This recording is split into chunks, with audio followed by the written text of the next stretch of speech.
областық балдар ооруканасынын базасында атайын практикалык база ачып берип атабыз.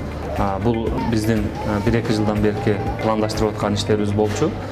Көпчүлүк учурда ошол студенттер баягы корпуста окуп бул жерге келгенде больницага кирип токтой турган жери жок, кийимдерин алмаштыра турган жери жок, же болбосо ошол оорулууга кирип баратып дагы өздөрү кичине практикалык жөндөмдөрдү бул жакта үйрөнүп анан кириш керек болот. Ошон үчүн бул жерде маселе бар эле. Ошол себептен биз ушул жерге атайын университеттен каражат бөлүп, областтык балдар ооруканасы менен биргеликте bir proyekt баштаганбыз. Ошол проект аркылуу ушул жерге бүгүнкү күндө мына ишке берилип атат.